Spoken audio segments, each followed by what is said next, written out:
আজ সময় এসেছে সাজাতে হবে এই দিনের বাগান, শুধু হেলায় খেলায় যেন কেটে না যায় সম্ভাবনার ক্ষণ।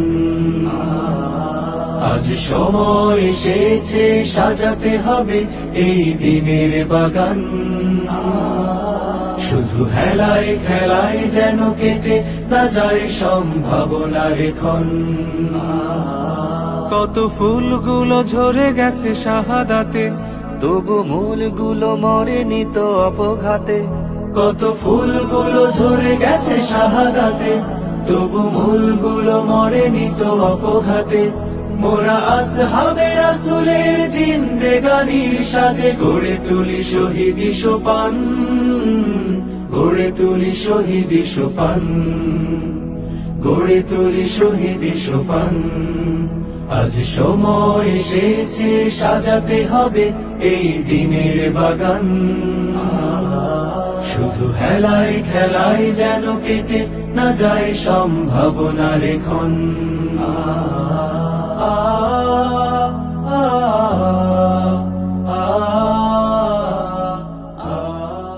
রাসূলুল্লাহ সাল্লাল্লাহু দায়িত্বশীল হিসেবে তার গুণাবলী কি? টোটাল কোরআনটাই আল্লাহ রাসূলুল্লাহ সাল্লাল্লাহু দায়িত্বশীল হিসেবে গুণাবলী।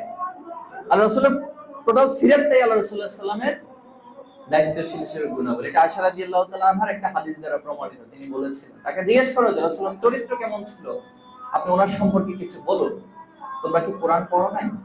কোরআনটা আল্লাহ রাসূলুল্লাহ সাল্লামের চরিত্র, কোরআনটা আল্লাহ রাসূলুল্লাহ সাল্লামের পুরো জিন্দেগীর বৈশিষ্ট্য ছিল। এজন্য কোরআন এবং সুন্নাহ সিরাতের সমন্বয়ে আপনি আল্লাহ রাসূলুল্লাহ সাল্লামের দায়িত্বশীলতার গুণাবলীকে খুঁজে নেবেন। এটা আপনি আপনাদের কাজ দিয়ে গেলাম। রাসূলুল্লাহ সাল্লামকে আল্লাহ তাআলা সিরাজাম মুনিরা বলেছেন, সবাই তার দ্বারা উপকৃত হবে। এজন্য সবার হয়ে ওঠা আমরা মুক্তির সংগ্রামে আমরাই চিরদিন মুক্তির আলো হয়ে জ্বলবো, আশাহত এ জাতির আশার প্রাসাদ হয়ে সাম্য ন্যায়ের কথা বলবো। যে ব্যক্তি ইস্তেখারা করে সে কখনো ব্যর্থ হয় না, যে ব্যক্তি পরামর্শ করে সে কখনো লজ্জিত হয় না, যে ব্যক্তি মধ্যম পন্থা অবলম্বন করে সে কখনো দরিদ্র হয় না। আল্লাহ তাআলা তো আমাদেরকে মধ্যম পন্থা জাতি হিসেবেই তৈরি করেছে। কি বলেন?